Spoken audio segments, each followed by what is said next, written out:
Yeah, they're live streaming.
May I have everybody's attention? We are so impressed with the interest and attendance. We didn't anticipate that we'd have so many people. We're going to move this to the main sanctuary, where I think we'll all be a little more comfortable, and will be a really nice venue for Rabbi Weiss. So without further ado, we'll go that way. How about that?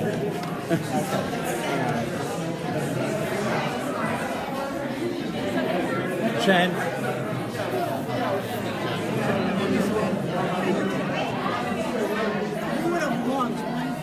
Well done. It's a good thing we didn't meet in my basement. Yes, absolutely.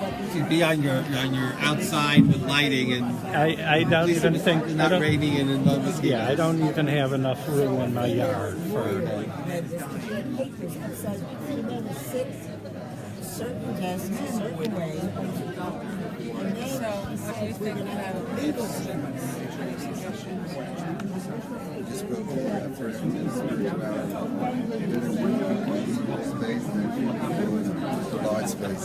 You'll work. actually said better to have. There's going to be a difference. The sanctuary. Rabbi Weiss? I am Eitan's grandmother. I understand Eitan introduced you to me yesterday. Well, I read what he wrote.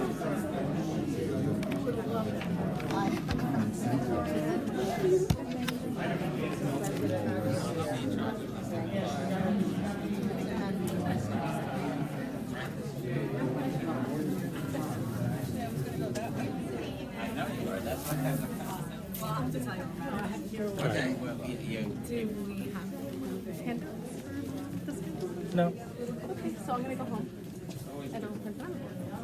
Okay, just keep in mind we're co-sponsoring B'nai Shalom, so be careful.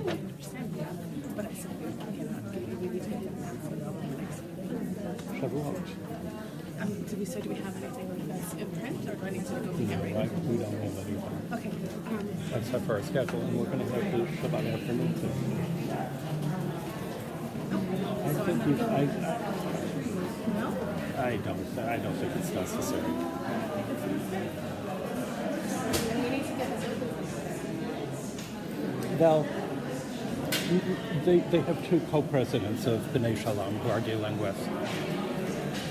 I got to get this set up.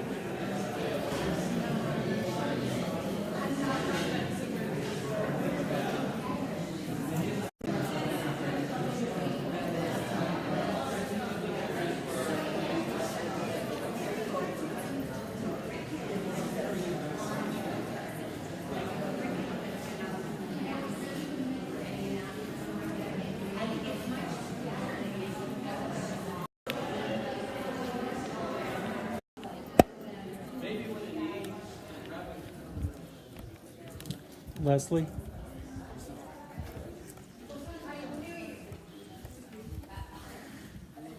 He's going to speak from here? I think that's, You have a microphone here, yeah? it is built in. I just hope it's loud enough. And there is a hearing, A what system? an adaptive hearing. Like Cool. we have headsets. I don't know if it's, let me see if it's on.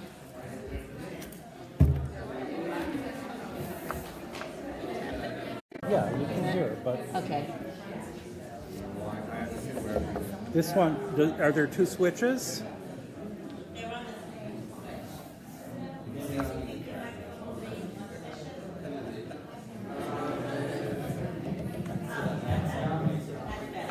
That's better. I'll have it separate. Okay. Over there? Front of Put it around in front. the plug it in. Thank you. Thank you so much. Thank you.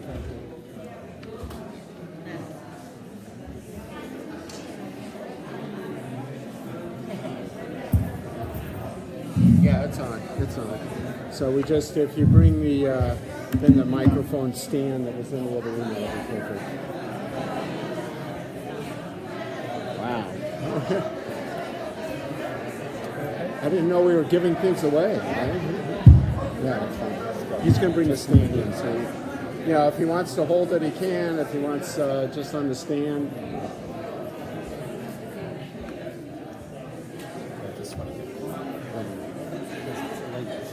Yeah. Well, making me move costs a lot of time. You ready? I will.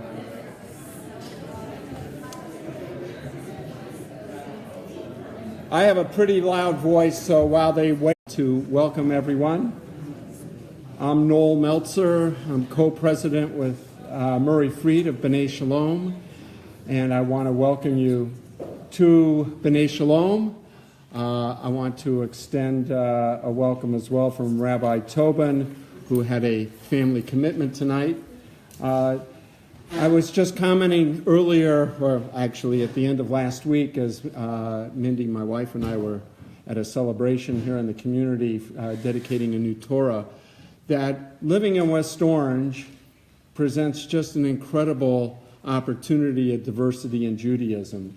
And I think tonight really speaks to the community that we have here. And with that, I'd like to introduce Rabbi Geritz, who will introduce the speaker for the evening. Thank you. Thank you.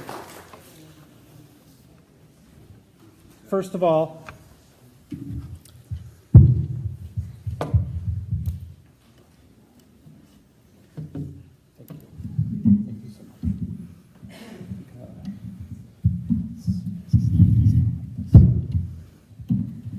everybody hear me okay? Yeah. First of all, I want to thank Congregation B'nai Shalom for co-sponsoring. I'd like to single out specifically Holly and Howard Srago for their support for this program. Without their financial support, this program would not be possible this evening.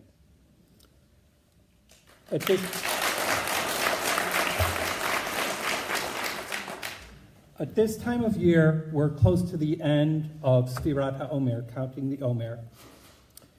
And when one counts the Omer, one starts with one that we're counting until the holiday of Shavuot, which is when Revelation at Sinai occurred. And we're eagerly looking forward to it, so we count. When I was a kid, and I've checked with my kids that are still in school, when it's the end of the school year, you don't count up, you count down. 10 days of school left, 9 days of school left, in preparation for receiving the Torah. The message of counting up rather than counting down is that not only the particular moments in life are important, equally important is the journey. We're not only going through Sfirat HaOmer, marking time until Shavuot, we are on a journey of self-reflection and growth. And when you frame it that way, it makes perfect sense that you count the number of days that have elapsed, because that's an indication of how much you've grown in that period of time. As part of our growth at this time every year, Jews around the world study Pirkei Avot, Ethics of the Fathers, on typically Saturday afternoons, although you're welcome to study it at other times of the week as well. This past Shabbat, we studied chapter 4 of Pirkei Avot, and near the end of the 4th chapter, there's a Mishnah. I'm going to read part of it. Rabbi Omer, al tistakel b'kankan, ela b'ma sheyesh bo. Yesh kankan chadash malei yashan, v'yashan shafilu chadash ein bo. Rebbe says, do not look at the jug, but rather at what is in it. For there are new jugs full of old, and old do not have even new within them. Classically, the way we as Jews have conducted ourselves, particularly in Europe, was an approach of shtadlanut, that is, intercession or lobbying. We had an attitude when things were bad for the Jews of shah shtil. Let's intermediate, let's survive, let's keep a low profile, let's not make waves. Rabbi Ave Weiss, or Rav Avi as he is known to his students, is definitely a kankan chadash, a new jug. If you take a look at Rabbi Weiss's biography, it is characterized by various Soviet Jewry, protesting when President Reagan was at Bitburg, at the cemetery where SS officers were buried, in Auschwitz in the late 80s, when the Vatican wanted to build a Carmelite convent on the site of Auschwitz, and even later protesting Kurt Waldheim and Yasser Arafat. And Rav Avi even managed to get himself arrested, I don't know how many times, but a number of times, for protesting. Rav Avi also is known for the various organizations that he has started or been involved with. He started the Open Orthodox, or I guess labeled the Open Orthodox movement in the late 90s, started Yeshivat Chovevei Torah to train rabbis for the 21st century in 1999, founded with Rabbi Mark Angel the International Rabbinic Fellowship in I think it was 2008. We're going to be celebrating, God willing, our 10th anniversary this year. Orthodox Rabbinic Organization, which is proud to count amongst its members women members of the clergy. More recently, Rav Avi gave one of the first smichot to a woman, one of the first Orthodox ordinations to Rabbah Sarah Hurwitz, and started Yeshivat Maharat an Orthodox institution training women rabbis. Started Amcha, Coalition for Jewish Concerns, Porat, I don't remember what it stands for, and a number of other organizations. Rabbi Weiss is such a Kankan Chadash that he has drawn criticism from many quarters of the more traditional community, where sometimes the phrase for operating the community is Chadash Asur Mid HaTorah. Anything new is biblically prohibited. However, even though Rav Avi is a Kankan Chadash, we need to look at Masha Yeshba, who now operate in cities around the United States as assistant rabbis in his shul. Rav Avi says, they were the rabbis. I didn't know what I was doing. They were the rabbis. They ran the show. I just sat back and watched. I lived in a community elsewhere in New Jersey where the rabbi of my shul for many years was Rav Avi's first assistant rabbi. So I've been influenced by Rav Avi indirectly for many years and directly more recently. Rav Avi also had the vision to start Yeshivat Chovevei Torah, Yeshivat Maharat, to train rabbis, both male and female rabbis for the 21st century. Rav Avi is going to share with us his vision for open orthodoxy, which, as you'll hear as Rav Avi speaks, is definitely Maleh Yashan, is entirely consistent with Jewish tradition. B'vakasha.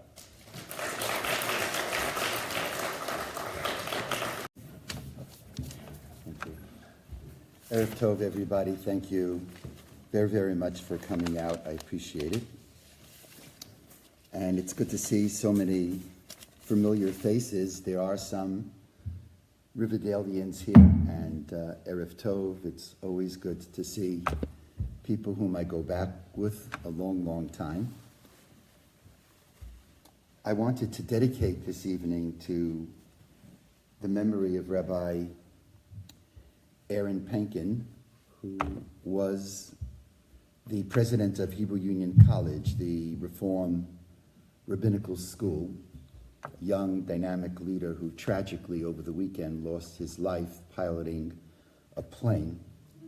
And just a great, great, great loss for the Jewish community. His funeral, God willing, will be on Tuesday. It's a sad moment, and this is for Aaron, who meant so much to my son, Dov, who is a scholar teaching at the University of Illinois. They did Wexner Leadership Program together. And I see some Wexner heritage people here, so welcome. It's good to see you all. It's hard for me to begin teaching without singing, so I've fallen in love with this Aziv Zimrat Khan Nigun, but I sing it to the words of Rabbi Yehuda Halevi, who wrote about love. And he wrote the following: Darashti kirvatcha, I seek your nearness. Bechol libi kraticha, with my whole heart I called out to you. Uvitzeti likratcha, and as I went out to greet you, likrati mitzaticha, as I went out to greet you, I found you coming towards me. Now that could relate to our love of God. It could relate to our love of someone so close to each other. And we sing it this way. And please, if you know the Nigun, please join in. Darashti kirvatcha b'chol libi kraticha uvtzeiti likratcha likrati mitzaticha. I have sought your nearness with all my heart. I called to you, and going out to meet I found you coming toward me. Da da da da da, dee da da da da da, dee da da da da da dum, da da da. And going out to meet you, I found you coming toward me. Uvitzeiti likratcha, likrati mitzaticha. An appropriate song, especially since this is a joint effort between an Orthodox synagogue and a conservative synagogue, which brings me so much joy and uplift. We need that so much. This session deals with the topic of open orthodoxy, which is really a piece of modern orthodoxy in many, many ways. It's the same, although there are some differences. Open orthodoxy celebrates a belief that the Torah is of divine origin, that the Torah is min hashamayim, it's written by God, and it mandates the meticulous observance of halakha. Those are foundational beliefs of open orthodoxy. But in the same period, in the same breath, that does not mean that orthodoxy need be rigid. Orthodoxy can be open, it could be inclusive, and it could be non-judgmental. Say the word orthodox, and the last thing someone thinks about is open. Say the word open, and the last thing someone thinks about is orthodoxy. But I'm of the belief that open orthodoxy stands side by side. And from the balance between the two, from the sometimes tension between the two, from the dialectic between the two, one can realize high spiritual striving and deep religious meaning. Truth be told, relative to orthodoxy, there's good news and bad news. The good news is that orthodoxy is doing better than ever. Orthodox synagogues, Orthodox day schools are more crowded than ever before. The bad news is that for probably 85% of American Jewry, orthodoxy is irrelevant. And the message of open orthodoxy is not only intended inward, but it is intended to create that bridge into that breach, the chasm, reaching towards the 85% for whom orthodoxy is irrelevant. And on some level, in my travels through the country, I found that this message of open orthodoxy resonates with Jews across the board. Because what I'm finding out is that Jews are looking for a Judaism which is rooted in history, which is rooted in tradition. They want the real thing, as long as it's not frozen in time, as long as it's not stagnant, as long as it is fluid. In the same breath, the flip side of the coin is that people are seeking for a Judaism which is open, but a Judaism which has parameters. So what I'd like to first do is share with you 3 principles that are foundational to open orthodoxy. The first principle is that as important as halakha is, Jewish law is impacted powerfully impacted by Jewish ideals, values, what's called in Hebrew eruchim. From that perspective, halacha is not a noun. Halacha is a verb. I want to repeat that. Halacha is not a noun, it's a verb, it's an action. Halacha means, it comes from the word halach, to go. Where is it going? One great commentary, the Maral, says that the source is when God says to Abraham and through Abraham to Sarah, Hitalech lefanai veye tamim, walk before me, follow the halacha, and you will achieve a life of wholeness. So as we deliberate, and in our community one is always asking, what is the halacha? I think we also in the same breath have to be asking, what is the value system? Because values impact the halachic process. Just a few weeks ago, we read the portion of Kiddushim where the Bible says, Kiddushim tihiyu, you shall be holy. The great Nachmanides asks, why does the Torah need a separate mandate of you shall be holy? Isn't it the case that I follow all the premises, all the principles of the Torah, and if I follow it, chapter and verse, then by definition, I'm going to be leading a holy life? Why does there have to be separate and apart this idea, this command of Kiddushim tihiyu, you shall be holy? And Nachmanides in chapter 19 of Leviticus makes this extraordinary comment. He says you could keep all of the laws of the Torah concerning kashrut, all of them.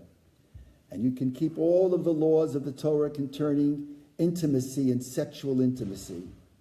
You can keep them all, and you can still be a naval b'shut HaTorah. Those are his words. You can still be an abomination. You can be repugnant with the permission of the Torah.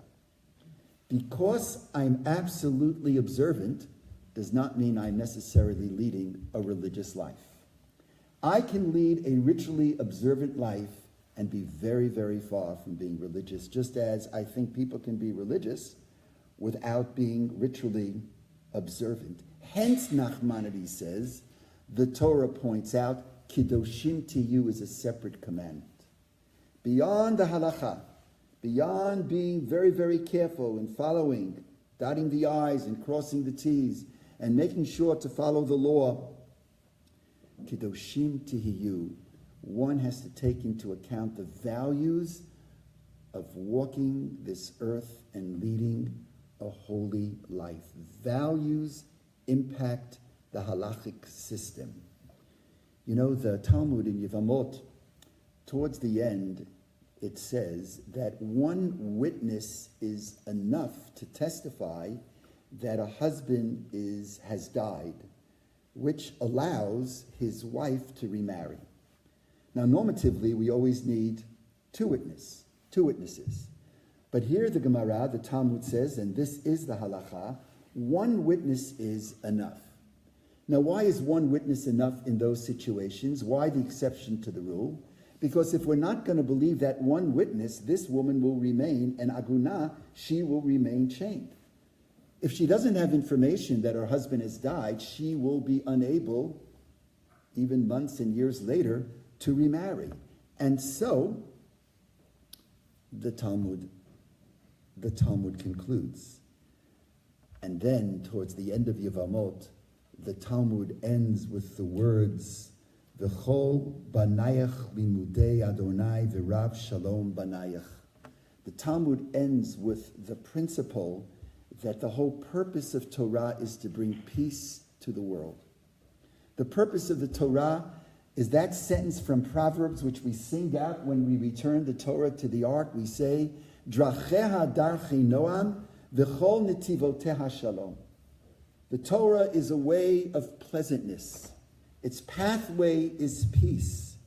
Says the Marsha, who is a commentary on the Tosafot, the Talmud ends the tractate Yevamot with the teaching. Scholars increase peace in the world, as it says, and all your children will be taught of the Lord, and great shall be the peace of your children. V'ratza loma de'ein zo akira min haTorah. Don't think that when the Talmud says that one witness is enough to testify that a husband has died, freeing his wife to remarry, don't think that that is an uprooting of the halacha. Avol dvarim elu nogim b'midat hashalom. But this matter is bound to the value of peace, that a woman not become an aguna, delo achel lidei igun, ve'ein zeh shalom, and if that would occur, it is not peaceful. You know, in my lifetime as a rabbi in the Orthodox community, and I recognize that here before me are people who identify Orthodox, others identify conservative, but one of the deepest problems we face in our community, in the Orthodox community, is the issue of recalcitrant husbands. Husbands who refuse to give a get to their wives. And there was an outcry. And it was an outcry at first which wasn't based on the halakha. It was based on the values of shalom. It was based on the values that built into halakha is a system of ethics. It was based on the values of drachei noam. The ways of the Torah are pleasantness. How could it be that the Torah would allow a modern day anchored woman? And women and men rose up and called out and said that the principles of Torah would say that something must be done. And indeed, something was done. And I remember back in the early 80s that I was only one of 6 rabbis who insisted that husband and wife sign a prenuptial agreement, which is an agreement which assures that if there will be a divorce, that the get would be given. And there was great, great resistance. And ultimately, a prenuptial agreement was drafted by Rabbi Mordechai Willig, who is really in the Orthodox right camp. And today, 90% of Orthodox rabbis are demanding that husband and wife sign a prenuptial agreement. And to those brides and grooms who think, how can I sign this agreement at the moment of marriage? How can I sign an agreement that deals with divorce? I would argue that the prenup is one of the deepest expressions of love, because what husband and wife are saying to each other is the following: I love you so much that even if one moment later on I'll be out of control, I want to protect you against myself. But the reason why there has been a partial solution to the igun problem, we have a long way to go, is because halakha has built into it a system of ethics, a system of values. The second principle is the principle of Mesorah. Mesorah is often thrown at me and at others whenever we innovate a new idea, when we ordain women. It's against the Mesorah. And Mesorah is understood to mean that whatever was will always be. We are wedded to the past. That is, from my eyes, a misunderstanding of the word Mesorah. Mesorah is really a bridging of the past and the future. And so we have texts, the text in Deuteronomy, which says, Sha'al avicha v'yagedcha zekenecha v'yomru lach. Ask your father and he will tell you, your elders will tell you. And from the book of Proverbs, Shma b'ni musa avicha v'al titosh Torah imecha. Hearken closely to the Torah of your fathers and to the Torah of your mothers. That's one side of the coin. But the other side of the coin is found in Dvarim Yud Zayin, Deuteronomy 17, where the Torah tells us, Ki palei mimcha dava, in future times, when something is too wondrous, V'kamta ve'alita el hashofet asher yeh bayamim hahem. You shall rise and you shall go to the judge who will be in your times. That's the balance. Of course, we're very concerned with tradition and with history.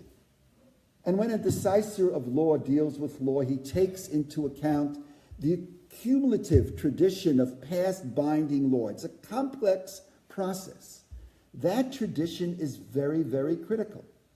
But the Torah itself recognized that there will always be new issues which will surface. V'kamta ve'alita el hashofet asher yeh bayamim hahem.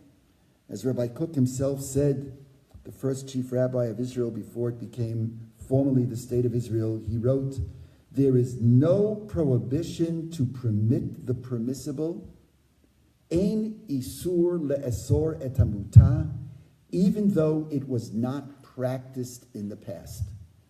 There is no prohibition to permit the permissible, even though it was not practiced in the past. When one considers religious innovation, it happens in two steps. Two steps. The first step is I see something and it's disturbing to me. For example, polygamy. The Torah speaks about polygamy. Or slavery. There's slavery, even though it's not slavery as we understood it. There is Eved Kanani, there is Eved Ivri, it exists. Or a Yefat Toah, a female who is captured during war. Now, when you read what the Torah says about that, the first step is to recognize is that what the Torah is saying runs contrary to other fundamental principles in the Torah, like the principle of Kedoshim Tiyu, which we just quoted, or the principle of every human being is created in the image of God, B'Tselem Elokim, or the principle of Kavod HaBriot, which means human dignity. Which brings me to the second step. The second step is that if it conflicts a law with these principles, if it conflicts, then the Torah and the rabbis allow for an in-depth halachic analysis which could lead to new applications. That's the two-step process. Such innovation is part and parcel of orthodoxy. I'll give you some examples. There was a time when, according to Jewish law, women could be unilaterally divorced. That's no longer the case. A divorce can only be given if a woman willingly accepts the divorce. There was a time when women in Orthodoxy were not studying Torah. And the great Chafetz Chaim in the 20th century, together with Sarah Schneer, came on the scene, and they said women can study Torah. And my Rebbe, Mori Rabbi, Rabbi Soloveitchik, at Stern College Yeshiva University, was the first to say, and women can teach Talmud, and he gave the opening class of Talmud. I taught at Stern for 30 years. I had the great honor to teach Talmud to my students at Stern College Yeshiva University. If it's the case that Masorah is wedded in the past and there can be nothing new, how is it possible that we're teaching Talmud to women, which is very, very, very normative Jewish education in Orthodox, modern Orthodox high schools to this day? There was a time when there wasn't in Orthodoxy a bat mitzvah, where women were not participating under the chuppah. Now it's part and parcel of who we are.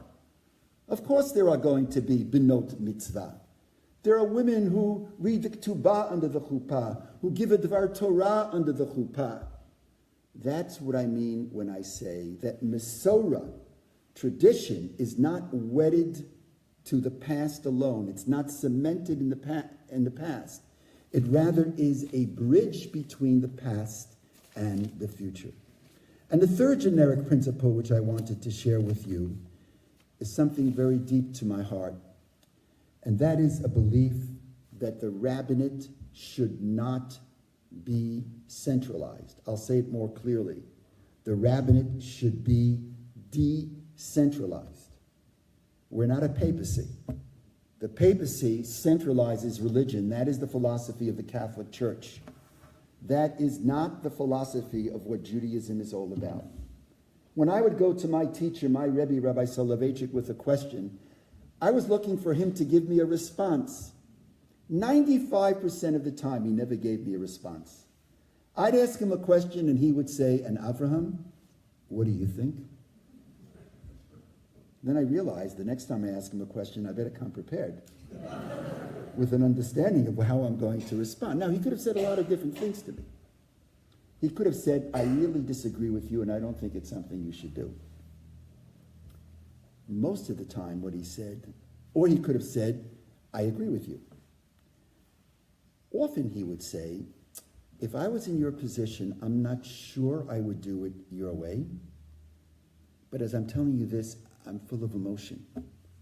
he would then turn to me and say, but you know your community better than I know your community. And what you're suggesting, of course, has standing. And so go with your position. By its very definition, psak, which means decisions relative to Jewish law, must take into account situations and conditions. Therefore, psak is best rendered by local rabbis. Where necessary, a local rabbi could seek out advice from a senior rabbi, but it's best that the local rabbi offer the decision. When I had to make a decision going back 30, 40 years ago, whether women should carry a Sefer Torah, that's something where I had to take into account what was happening in my community. The longings, the yearnings of women to be part and parcel of this religious, deeply spiritual experience. Psak, deciding Jewish law, should not be transferred to those rabbis who are outside of the community, who don't understand the intricacies of the community itself. Optimally, there should be some kind of hybrid between the two. But centralization, simply from my perspective, is counterproductive. I remember at one IRF, the International Rabbinic Fellowship Convention, one of our leading rabbinic scholars, Rabbi Dov Linzer, was talking about conversion, and he was expected to give a talk, a seminar on conversion. And he showed his greatness for me when his first words were, he looked up and he said to the rabbis sitting in front of him, "You're the rabbis in the field. You know much more about this than I do. What are your perspectives? What do you think?" Great leaders do not focus on having followers, but they focus on creating leaders. The goal of Chovevei Torah, that ordains men, and Yeshivat Marat, that ordains women, is not to control our students, but to empower our students, that they understand in a self-reflective, humble way that they're the ones, together with the laity in their community, who will have to shape the future of the spirituality and the religiosity of their community. Centralized rabbinic authority is a failure. It's failed in Israel. The chief rabbinate is not working. And with a heavy, heavy heart, I say it has turned off the masses in Israel. That's centralized rabbinic authority. You can't have a centralized rabbinic authority who's going to understand what's happening in the outlying areas of Israel. It can't come from the center. And there are rabbinic modern Orthodox organizations in America who have unfortunately opted into centralization. The norm in many modern Orthodox community today is towards centralization in conversion. It's a big, big mistake. Conversion must remain in the hands of the local rabbi, who must be entrusted to perform conversions in the way that he or she understands. And so those are the three generic principles of open orthodoxy amongst many. God willing, I hope to have published soon a book that runs almost 500 pages, Journey to Open Orthodoxy. It's good material to read at night if you want to fall asleep, so I highly recommend it. So the three generic principles that we mentioned, number one, built into halakha is a system of values. Number two, Masorah doesn't mean that tradition is cemented in the past. It's rather a bridge between past and future. And number three, the rabbinate itself should be decentralized. With that, I want to talk about, having offered general principles, I want to talk about some specific areas which set open orthodoxy apart. The first has to do with what we're doing tonight. Interdenominational relationships. Not so simple. Not all Orthodox rabbis would come into a conservative synagogue and give this kind of session. I come here with great joy, embracing my brothers and sisters wherever you may be. Let me give you the whole spectrum. There are those in the Orthodox community who would argue that one can have no contact whatsoever. The Orthodox rabbinate can have no contact whatsoever with the conservative and Reform rabbinate because any contact legitimates the conservative and Reform rabbinate. It's a prevailing position, certainly in the Haredi world, in the Hasidic world, in the Aguda world, and now in a good chunk of what heretofore was the modern Orthodox world. There is another position. The other position was expounded by the late president of Yeshiva University, Dr. Samuel Belkin, who was highly criticized for being part of the Synagogue Council of America, which was then a very important rabbinic organization which brought together the different denominations, Orthodox, Conservative, and Reform. And he articulated his position, and he said, look, we have differences with Conservative and Reform, but when it comes to matters that unite us, we must join together. And he particularly pointed out, he said this in the 60s, when it comes to the freedom of Soviet Jewry, we must join hands and join forces. When it comes to the safety of Israel, we must speak with one voice. There's another position. It's a position that open orthodoxy expounds, and that position is one that says, we have much to learn from each other. I have much to learn from my conservative and Reform colleagues, and they have told me that they have much to learn from the Orthodox rabbinate as well. What have I learned from my conservative and Reform colleagues?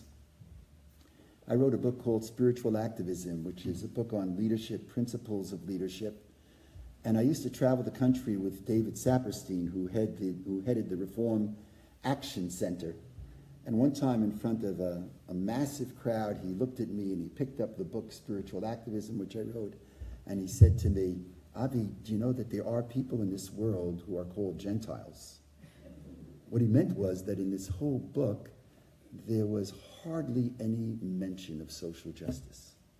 And I consider David my Rebbe. I have learned from my colleagues in the Reform community, in the conservative community, the importance of universal consciousness, the importance of social justice. And it's a very, very deep cornerstone of what Chovevei Torah, our rabbinical schools, and Yeshivat Marat is all about. We don't forget our particularism, not at all. But a strong sense of particularism should not contradict universal consciousness. It should be a pathway to universal consciousness.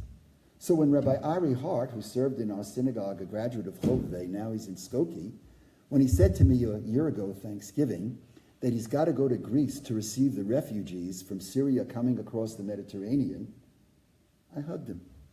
He came back, by the way, and he told me the biggest NGO in southern Greece receiving the refugees, they are the Israeli NGOs. The Israelis are the only ones who speak Arabic. It's unbelievable. That's what makes Israel so very, very different. You know, the joke in Israel is that when there was the earthquake in Haiti, when there was the hurricane in Haiti, if you wanted bypass surgery, there was no hope that you can get it in Jerusalem. You'd have to travel to Haiti to get your bypass surgery, or Southeast Asia, or wherever it is. We have a lot to learn from each other. And Conservative and Reform have told me that they learned from the Orthodox the importance of ritual observance, of the learning of Torah. The whole phenomena of Solomon Schechter schools, I think, is a phenomena which was gleaned historically from Jewish day schools. We have learned a great deal from each other. And from that perspective, open orthodoxy is a part. The second area that I'd like to mention about a specific area that sets us apart is the issue of women in Judaism. So let me first of all tell you how open orthodoxy differs from the conservative and the Reform movement. Open orthodoxy is not fully egalitarian. We care about egalitarian issues, but we are not fully egalitarian. I would say that what we are is the following. 90% of what women can do, men can do, and what men can do, women can do. But there are 10% of differences. And those 10% of differences are significant, and it cuts both ways. The jargon of most people is we're always talking about what men can do and women cannot. But there's so much of what women can do and men cannot do. It sort of runs parallel to our physiology. Physiologically, the genders are very similar. Physiologically, there's a lot of overlapping, but of course, there are differences. So too in the spiritual, metaphysical plane. 90% the same, but 10% differences. What would be stuff, what would be things, what would be areas that women can do and men can't do? I can think of many. But most fundamentally, orthodoxy is matrilineal. If a mother is Jewish, the child is Jewish. If the father is Jewish and the mother is not, in orthodoxy, the child is not Jewish. And by the way, from that perspective, even conservative Judaism, to my knowledge, is not absolutely egalitarian. Because I believe that conservative Judaism to this day, I know this is being debated, but to this day, conservative Judaism is matrilineal. From the same perspective, there's stuff that men can do. Men can lead certain part of the services, and women cannot do. By the same token, we differ from the Orthodox Rite. The Orthodox Rite are much more rigid when it comes to the area of women and halakha. We, in the open Orthodox community, for example, insist that women can learn on the same quantitative and qualitative level as men. And we also insist that women can become involved in spiritual leadership. That just like men can be ordained, women can be ordained. Ordination today is not the ordination from Moses. That was broken at the end of the 5th century. Ordination today means that someone declares a person is able to offer decisions, has mastered Jewish law, and can offer piskei halacha, can offer decisions in a particular area of halacha. As the Yeridea points out, in Yanas Micha shenagu b'zman hazeh, kedei sheyedu ha'am shehigia lahora'ah, u'ma shemorahu b'shut rabo asomcho. That's what it is. Ordination today allows people to know that a person has reached the ability to rule, and that what he rules is with the permission of his teachers. And then the past Sephardi chief rabbi of Israel, Rabbi Bakshi Daron, he wrote, women can be the gedolim, the greats of the generation, and serve as halachic decisors. That's what being a rabbi is all about. Can you be a halachic decisor? And it's open and shut. Women, of course, can be halachic decisors. And we also part with the Orthodox Rite on so many different levels as it relates, for example, to the makeup of our shuls. I only pray in a shul that has a machitza, in a shul that has a partition. But that doesn't mean that women should be seeing less or hearing less. For me, the definition of a machitza is if you walk into a synagogue for the first time and you've never been there before and you see the seating plan, you should not know on which side the men or women sit. I invite you to Riverdale, come into our synagogue, walk into the synagogue, and you'll see that there is a mechitza down the middle, but it's so symmetrically split with the bima literally in both sections, you're not going to know if you're there for the first time on which side the men or women sit.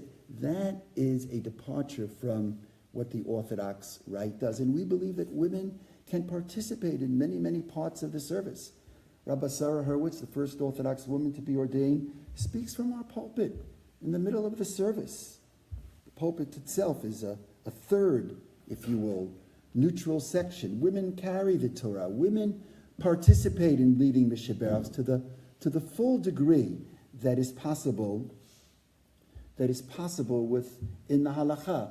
Women read the Megillah. They read with men Shir HaShirim, the Song of Songs. They read Megillah to root. Those matters are extremely, extremely important to us. By the way, you may think that I'm a bit rigid in that I would only pray in a shul that has a mechitza. One of my dear friends, David Ellenson, the former president of HUC, I invited him to come to our synagogue for a Shabbat, He said to me, Avi, I'm happy to come to your synagogue, but I can't pray in your shul. I said, why can't you pray in my shul?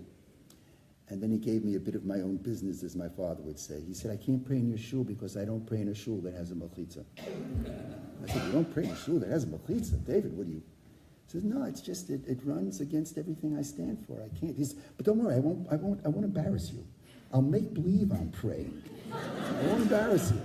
Or maybe you'll find me a Hashkama reform service, and I'll daven early, and then I'll come. You know, unity is very important, friends. It's an important value, but it's not the only value. And there are times, there are issues where we may not be able to be in one place at the same time. That's not a statement of separation. It's a statement of being part of a family. It's not that if you're a family member that everybody agrees on everything.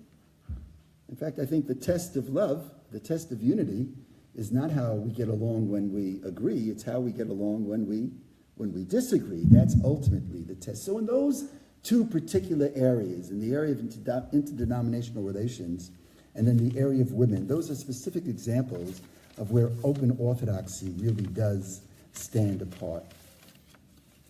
Just one more realm. People think that open orthodoxy is only about the cutting issues. It's not the case. Open orthodoxy is much, much more encompassing, much, much more holistic.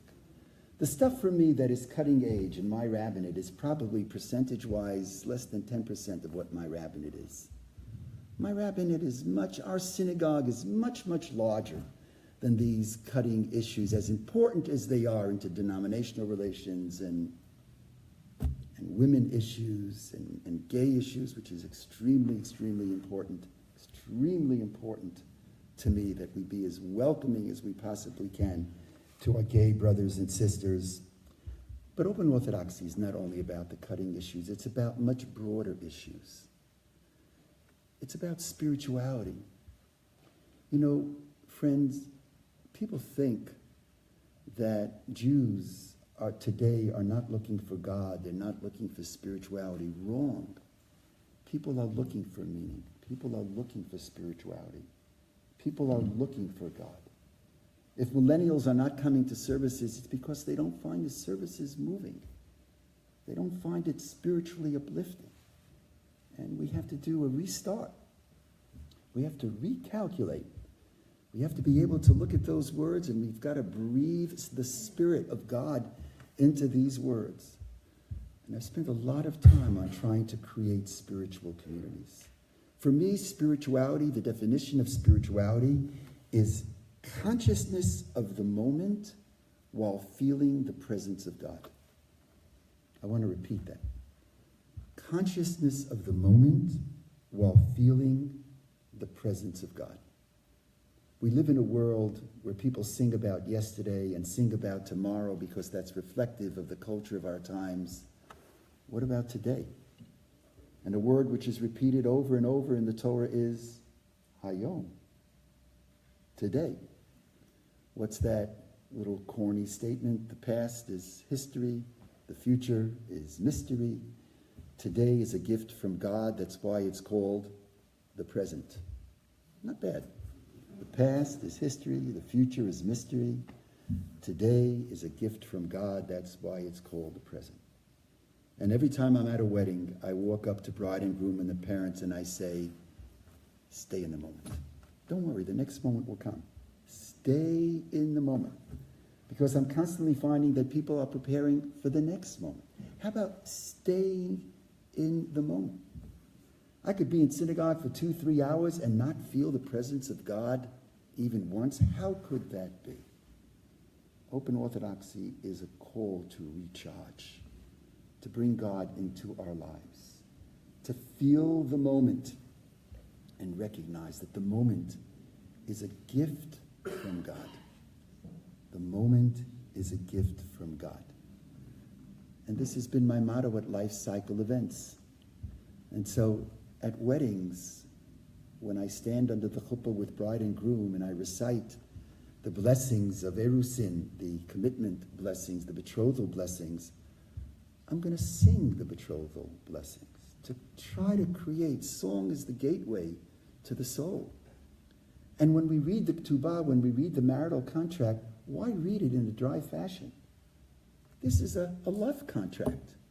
Why not sing it to the cantillation of the book of love, the book of redemption, the song of songs, the Shir HaShirim, Bechad b'Shabbat, da-da-da-da, da-da-da-da-da, da-da-da-da, da-da-da-da-da-da, Vana efrach v'okir, ve'ezon v'afanes itichi lichi, kichos guvin yudayin defochin umokrin v'zonin umifanesin linsheyon bekushtam.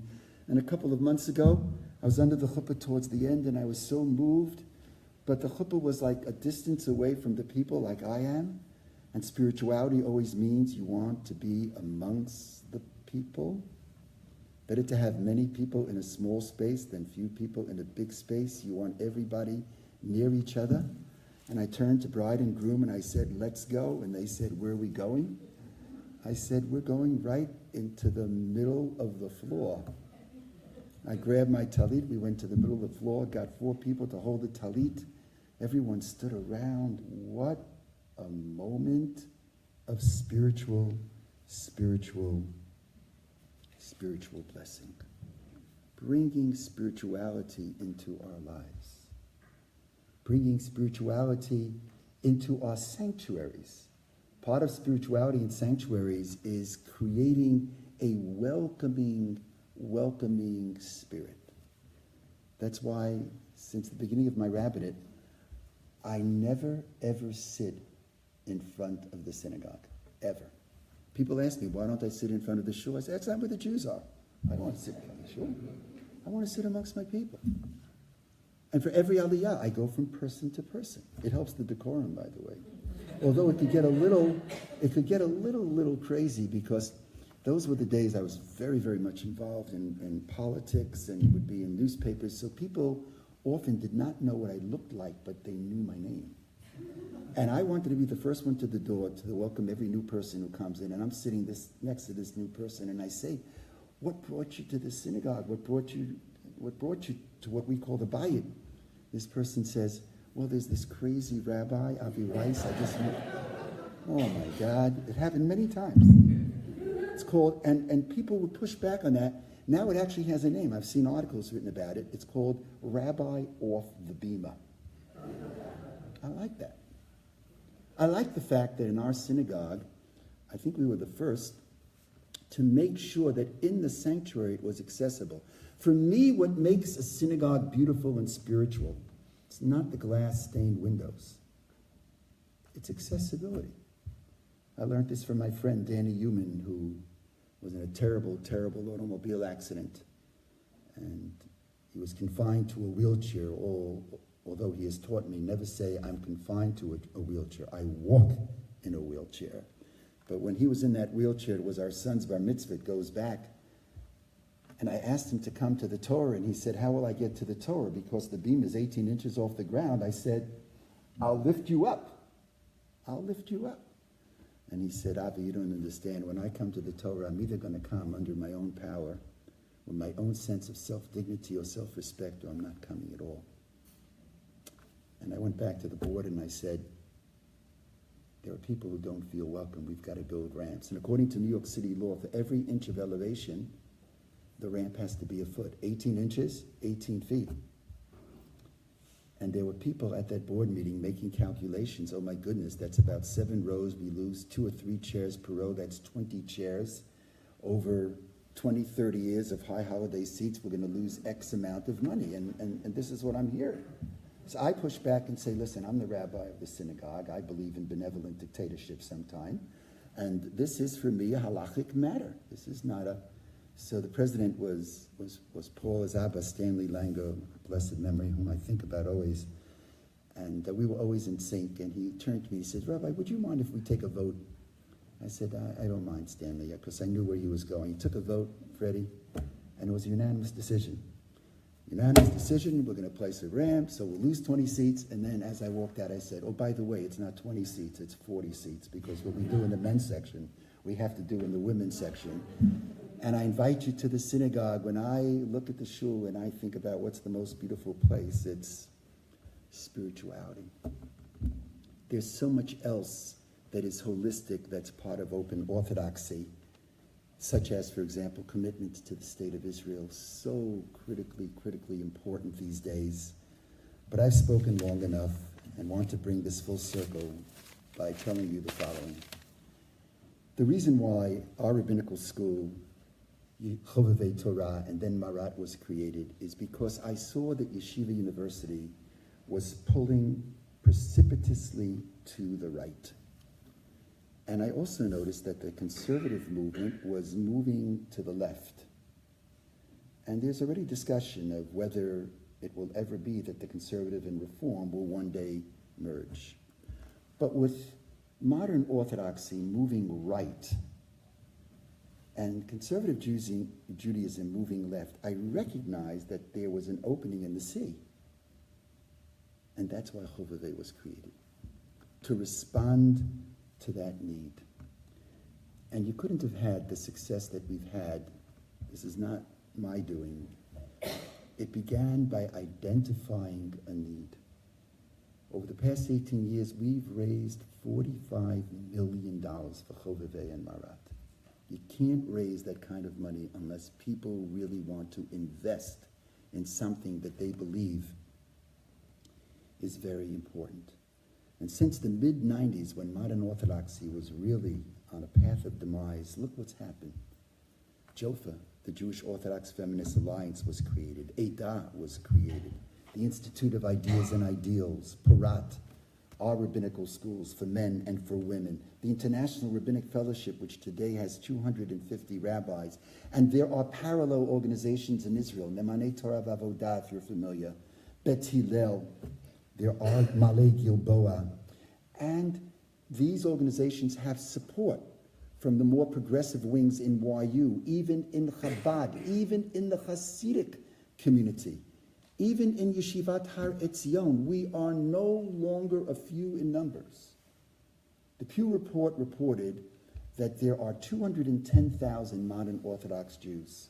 Of the 210,000, 70,000 identified themselves as either liberal modern Orthodox. Of the 210,000 modern Orthodox, 70,000 identified themselves as either liberal modern Orthodox or open Orthodox. That's a big number. 70,000 people. 41%, that's 34%, 41% identified themselves as modern Orthodox, and 25% that's centrist Orthodox or centrist right. But that was an extremely important survey, because what it taught me and what it showed me is we're not alone. We've got support all over the country. There is much yet to be done, and it's for the next generation to carry the mantle and move ahead. But it started as a dream, and that dream of open orthodoxy has now become a reality. We're no longer alone. And the future really is, with God's help, it's in our hands. And I offer the blessing that we have some success into the future. Thank you for listening, everyone.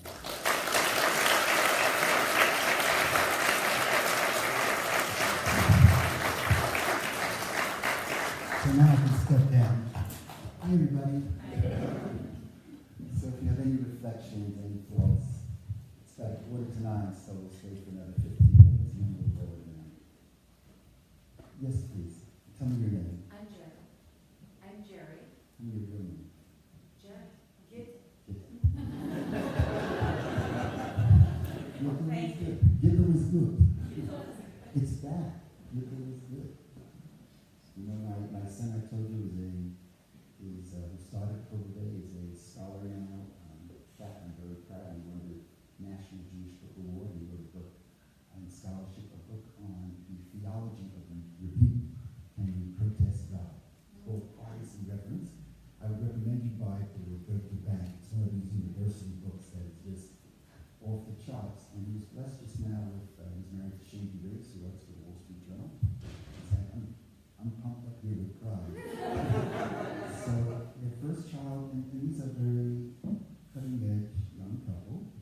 First child is Moshe, and he said, I have another child, I think I'm going to name him Zalman. Zalman's in, Moshe's in, Giddel's in. Something about having a Hebrew is also something about having an English. I'm proud of it. I'm fascinated, thank you, I'm fascinated by your openness and your willingness as a movement to consider women, and yet you say in relevant opportunities, and you say that however open orthodoxy is not egalitarian. Fully egalitarian. Fully. It's the part that's not that's kind of getting to me. And for me, that you aren't comfortable in a synagogue, praying in a synagogue that doesn't have any pizza. Likewise, I feel the opposite. I can't pray in one that does have one. But I would love to share and sit and join, but I won't govern. I'm curious to know, you mentioned a comfort level with the inclusiveness of gay population in Judaism. And I'm curious to know if a woman can become a rabbi, can be homosexual. Very simple question. Because when in marriage encounter, there was a pickan, we always said, feelings are neither right nor wrong, they just are. So I respect your feelings. And people who come to my synagogue who are more comfortable sitting next, I encourage them to go down the block where there is an extraordinary conservative synagogue and an extraordinary rabbi, Rabbi Ave Weiss, and I think that for this individual that could be a very, very uplifting experience. And it works in both ways. I come from a tradition, I come from a different background, and it's the flip side. And that's why I told you the story of my friend David Evanson, who is not going to pray in a Methodist synagogue because he had those feelings, and that's okay. It's okay for people to say that when it comes to certain issues, I want to do it my way, I can't do it your way.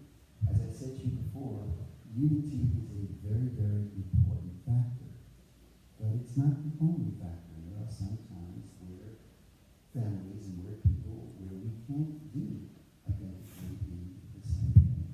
The gay issue has touched me in a very, very deep way. I've come a long way on this issue. One of the people who had a profound impact upon me is Rabbi Ave Weiss from Los Angeles, a conservative rabbi who I heard speak and teach on this issue.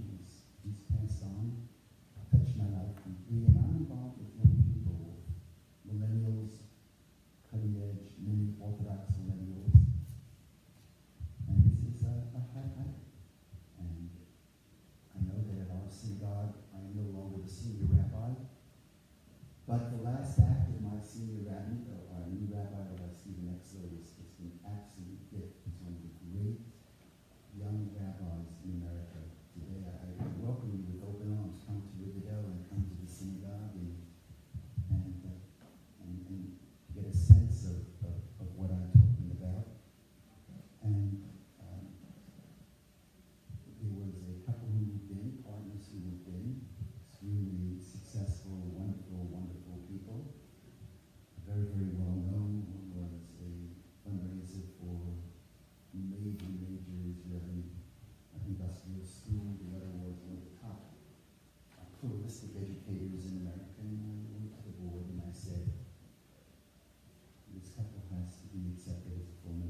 the son of the Rosh Yeshiva of Yeshivat Marat, came out at a very, very young age that he's gay, and the way the school dealt with it.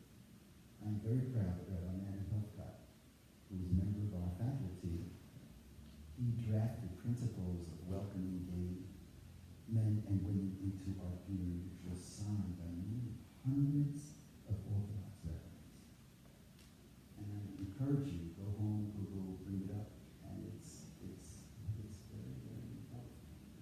I've been sitting with the mother of a young man who's going to be marrying a man, and doing all I can to try to persuade her that she has to be at the wedding. I can't perform such weddings.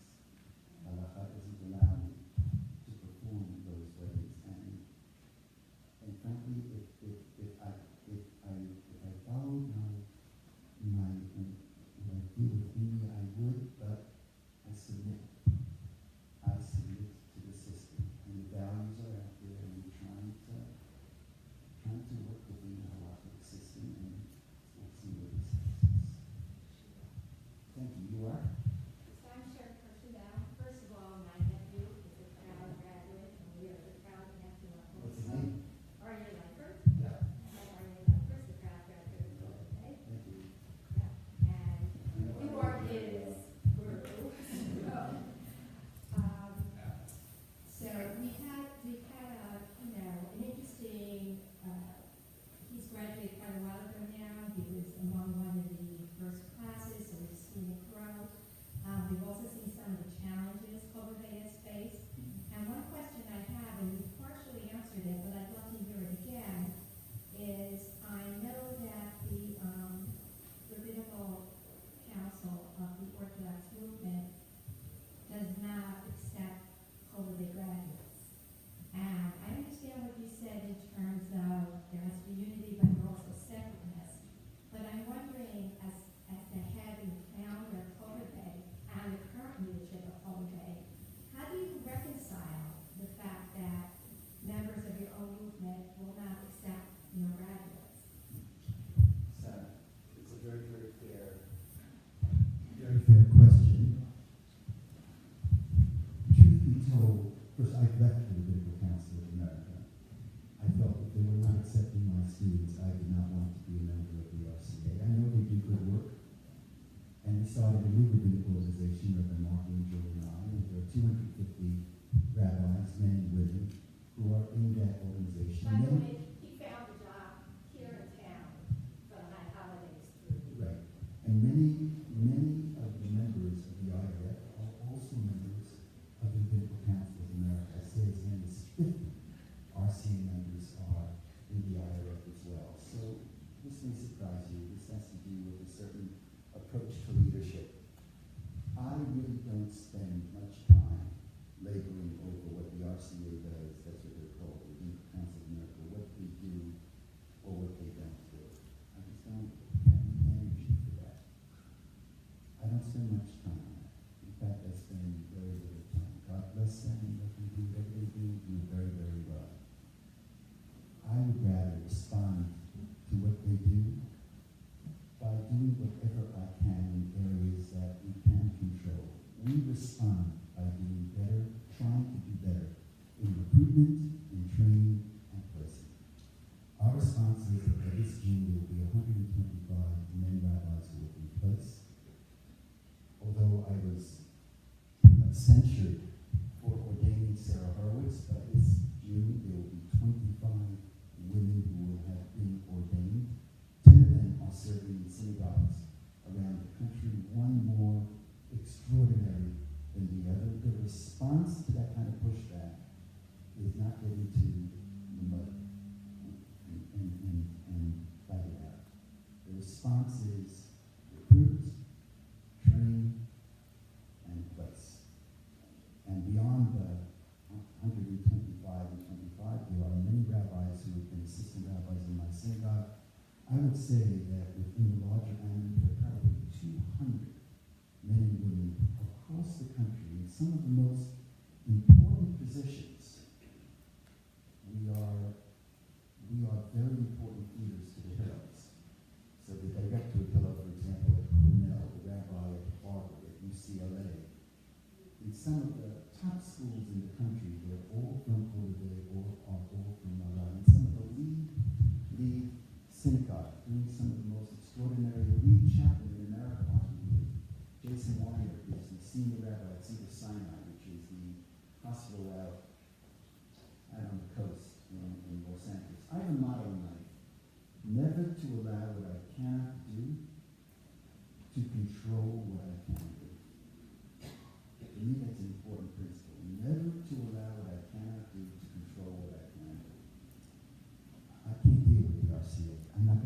control that. I'd rather invest my time and energy in areas that we can control. And we have a long way to go. We've made many, many mistakes along the way, but thank God, whenever you start something new, there's always going to be a pushback. I remember when I was in St. Louis, my first pulpit. So when I left, Saul Mirowitz of blessed memory, I thought he was an old man, he was about 43. That's how he says to me, "You're a good man. I want to bless you. You should have many enemies." So I went up to him and I said, "Saul, you're my friend. Why do you bless me that I should have many enemies?" And he said to me something I'll never forget. He said, "Because if in life you have no enemies, you know what it means? It means you haven't done anything. I bless you, you should have enemies, that means you're doing something." So that was in the late 60s, very late 60s. In the late 80s, I became Jonathan Pollard's rabbi, and I served as his rabbi for 10 years. And the closest city to Marion, Illinois, which is in southern Illinois, is St. Louis. So I used to fly into St. Louis and then car down to Marion to see Jonathan. And I think, I'll go see Saul. By then Saul was already 63, so he's much younger now than I thought he was. And the first thing I'm sitting opposite him in court, he says, "Rabbi, how's it going?" I said, "Saul, I have fulfilled your blessing 100%. Don't worry, Saul. We'll love it." Take one or two more questions and we'll stop. Yes, please, you are?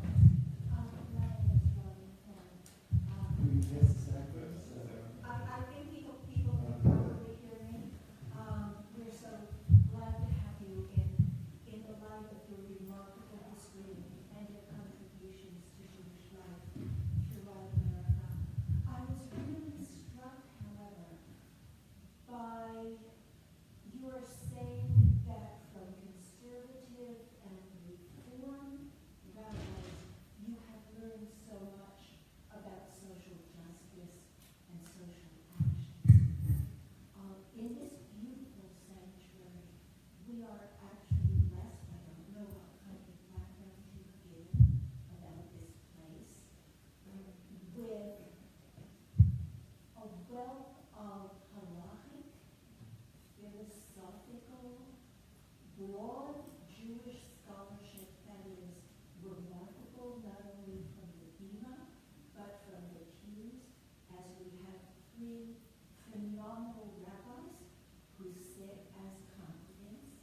We have a host of yeshiva graduates, a spectacular religious school, and in your talk, you mentioned a number of rabbis that you, David Allenson and others, that you have friendships with.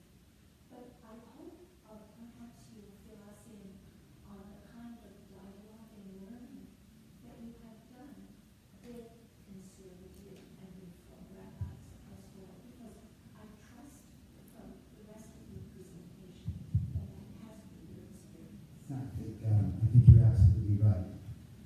In this kind of talk, I really was speaking in just kind of, in a certain sense, in larger sandbags. But you're absolutely right.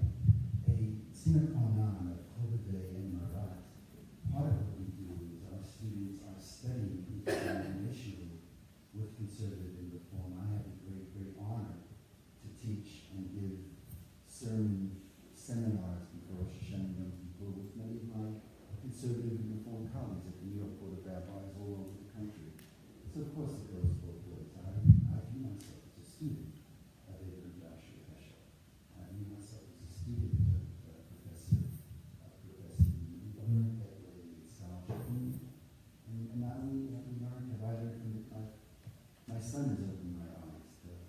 My son is in the very, very deep world of scholarship, and scholarship which is coming from voices and from souls and from people who are not necessarily in the religious world whatsoever. I learned a great deal from Chris Hayes. He was a Catholic genius in Talmud. I've been teaching at Yale. So that kind of teaching is a new type of teaching is. But in terms of the real piece that I think has impacted me, as I said, I'm forever, ever grateful for the teachings that I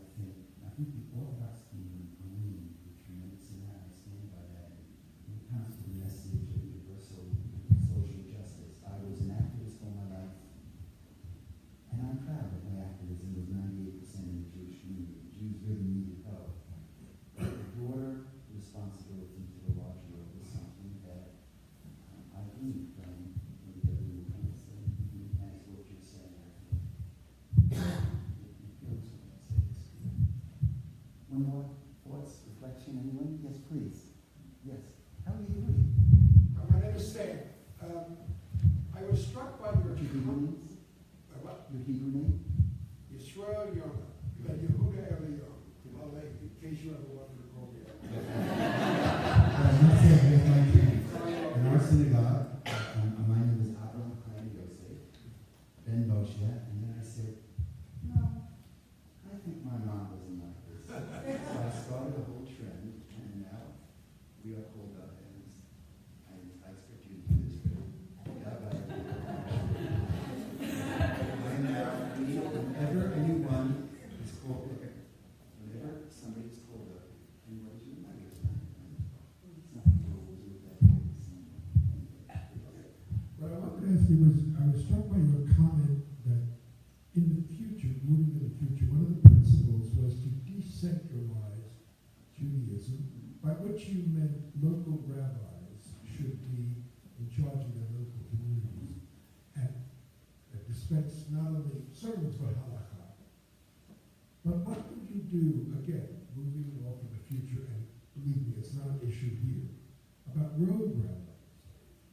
A rabbi who decides that music during Shabbos services or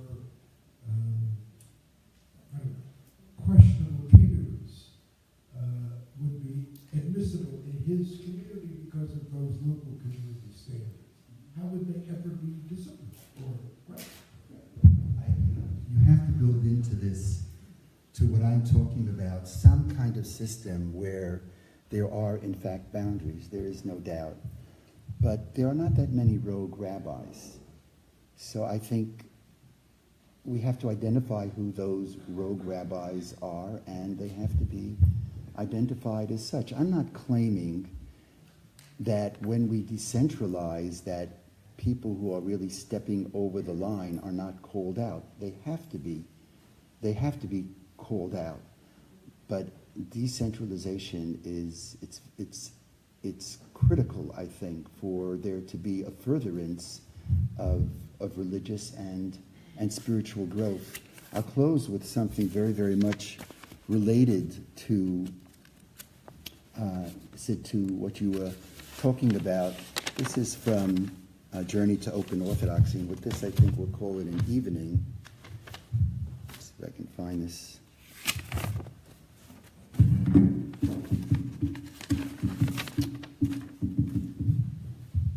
I was trying to distinguish between the open or modern, let's talk about modern Orthodoxy and the Orthodox Rite.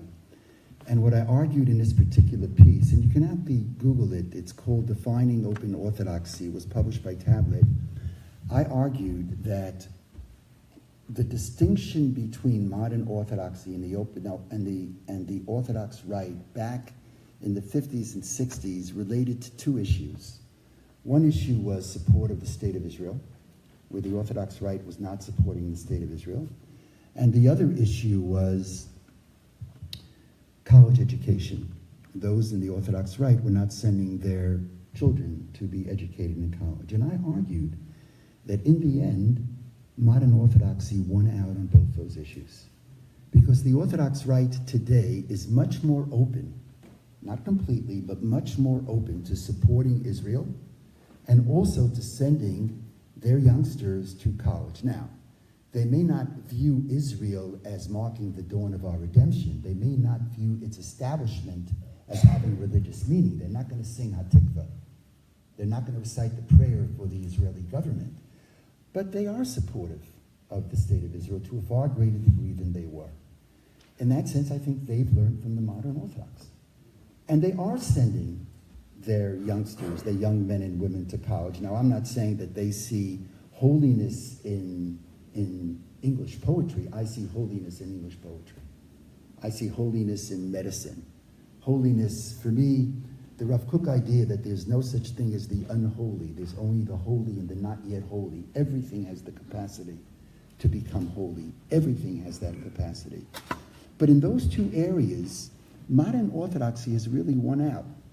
We have had a great influence on the Orthodox Rite relative to commitment to Israel that they had at one time rejected, and relative to college education that they had one time rejected. Just as, by the way, they have had an enormous influence on modern Orthodoxy and demanding greater passion from the modern Orthodox when it comes to attending services 3 times a day, when it comes to learning Torah. I think that passion we very, very much learn from the Rite. So I was wondering, what then distinguishes modern Orthodoxy, what I call open Orthodoxy, and the Orthodox Rite? And so I close with these words. The dividing line within Orthodoxy, and by this I mean between the modern Orthodox, what I call open Orthodoxy, and the Orthodox Rite, the Hasidic world, the Haredi world, the dividing line revolves around inclusivity. Is Orthodoxy inclusive of women, encouraging them to become more involved in Jewish ritual and Jewish spiritual leadership? Notwithstanding the Torah prohibition of homosexuality, are those in such relationships included as full members of our synagogues? Are their children welcomed in today's schools? If you can Google my name, I did a piece for Haaretz where I argued in favor of the Supreme Court decision that gay couples should be considered wedded in America by civil law. I argued that because of separation of church and state, even though it's a wedding that I, as an Orthodox rabbi, could not do. And so I repeat that sentence. Notwithstanding the Torah prohibition, are those in homosexual relations included as full members of our synagogues? Do we respect, embrace, and give a forum to those who struggle with deep religious, theological, and ethical questions?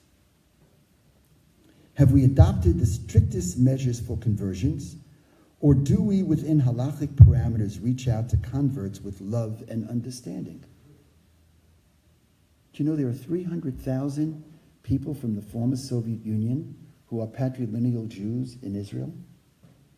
And only 20,000 of them have been converted? How is that possible? How is that possible? Well, that's occurred because of the chief rabbinate, because it's all centralized. And when it's centralized, you're always moving to the strictest position, when indeed the gamut, the spectrum of halakha is much more welcoming of converts. How is it that of the 300,000, only 20,000 have been converted?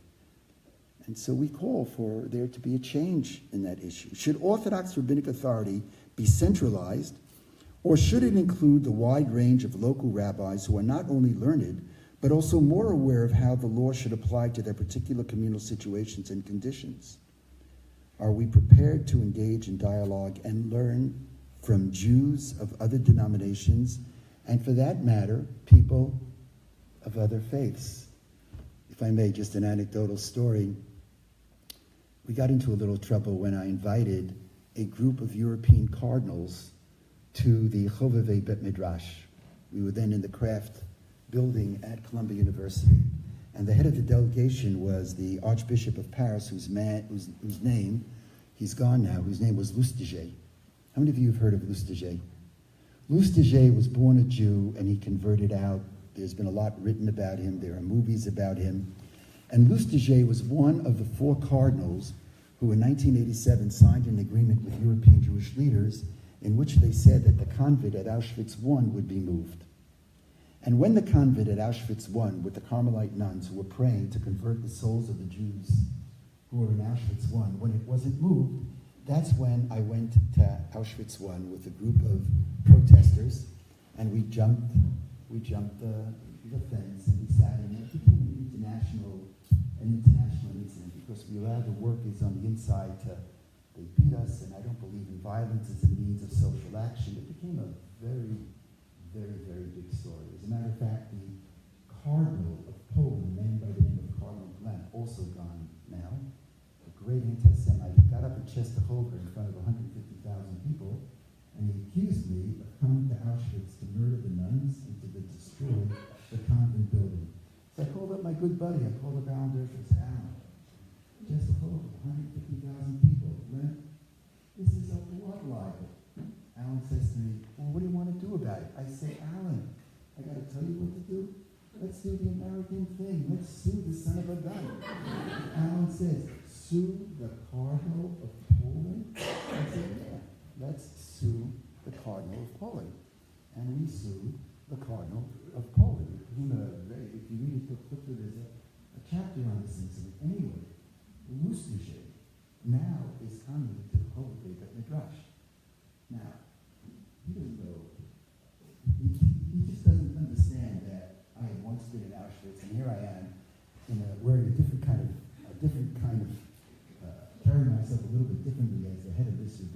I'm inviting him into this rabbinical school. And so I introduce him in flowery terms, and he gets up and he looks at me and says, "Is that you? Is that really you?" And it was really, it was really wonderful. He invited me to, they had an archdiocese visiting home, and I went there, and I said to him, I said, "Tell me the truth, deep down, are you sorry you've been buried?" And he said to me, "No, I'm a pretty happy Catholic, but Judaism means a lot to me." There was a whole story how he in his will asked that Kaddish be said for him. And the church refused to say the Kaddish in Notre Dame. And so some people in his family, it's very complicated, they did say Kaddish when the coffin was taken out. I mention this to you because there the cardinals were sitting in this Orthodox Bet Midrash, and they were studying Talmud with our students, offering their observations. And so my last paragraph, put simply, this is for you, is our focus on boundaries, fences, high and thick, obsessing and spending inordinate amounts of time ostracizing and condemning and declaring who is not in? Or is our focus on creating welcoming spaces to enhance the character of what orthodoxy could look like in the 21st century? To quote Rabbi David Hartman's description of being raised Orthodox, quote, "I grew up in a home where I didn't feel piety needed an object to hate. I felt close to God without saying, I don't like him, I don't go into his shul. I never felt piety through anger and negation, but piety was the result of internal conviction and joy." God bless you. Erev Tov, everyone.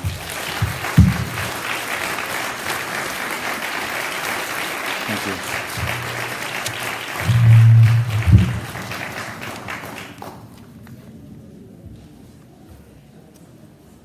Thank you for all attending. We would like to organize a Mechitza Minyan for Ma'ariv. Can I have a show of hands for people who are interested in attending a Mechitza Minyan for Ma'ariv? We have at least one few.